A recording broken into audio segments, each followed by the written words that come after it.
It had been a fortnight since the accident. The night was etched in my memory like a scar that refused to heal.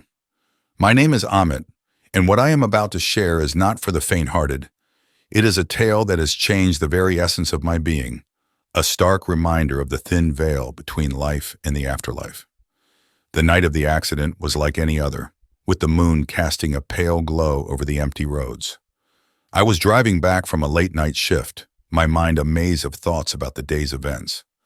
The road was deserted, save for the occasional flicker of wildlife eyes in the dense foliage that lined either side. That's when it happened. So suddenly that even now I struggle to piece it together. A figure emerged from the shadows, a fleeting shadow that darted across the road. I swerved, the tires screeched, but it was too late. The thud was sickening. I stopped the car, my heart racing, and looked back, nothing.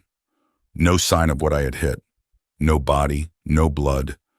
Just the eerie silence of the night. I convinced myself it was a deer, or perhaps my imagination playing tricks on me. With a heavy heart, I drove away, the incident gnawing at the back of my mind. Days passed, but the guilt and unease never left me. I heard rumors of a local man who had gone missing around the same time, but I shrugged it off as coincidence. My conscience, however, wouldn't let me be. It whispered doubts and fears, pushing me to return to that spot. I resisted until one evening, my curiosity and guilt got the better of me. I had to know. I drove to the spot, Milestone 23 as the locals called it. The air was thick with fog, a chill running down my spine as I parked the car.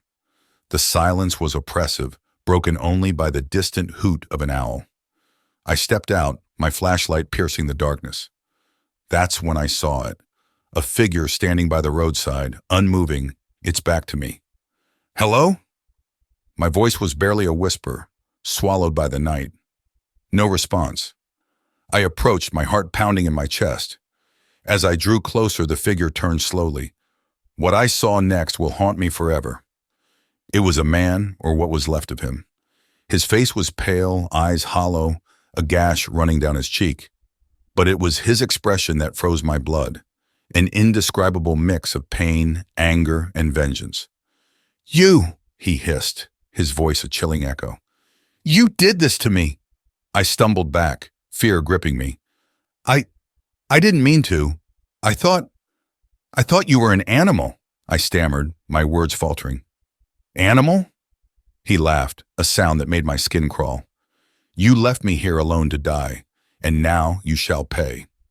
I turned to run, but it was as if the ground itself held me in place.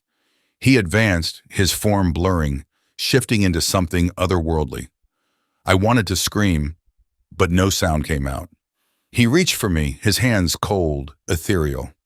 I felt a searing pain as his fingers touched my chest, images flashing before my eyes.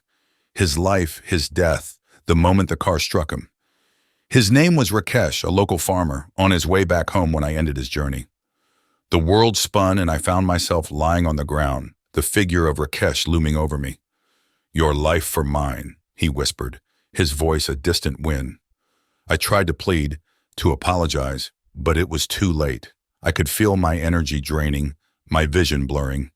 Days turned into nights, and nights into an endless void. I was found eventually, but I was not the same. My body recovered, but my soul felt trapped, tethered to that spot, to Rakesh's vengeful spirit. People spoke of me in hushed tones, of how I had changed, how my eyes seemed to look through them, haunted by something unseen. I tried to warn others, to tell them of the dangers that lurked at Milestone 23, but it was in vain. No one believed the ramblings of a man they thought mad, and so the road remains, a silent witness to the horror that unfolded, to the price of a life taken too soon. Rakesh never found peace, and neither did I. My nights are filled with visions of him, of the accident, of the countless souls who wander, lost and vengeful. I live in a world between the living and the dead, a prisoner of my own guilt and Rakesh's unyielding wrath. As I pen these words, I know there is no escape from this torment, no redemption.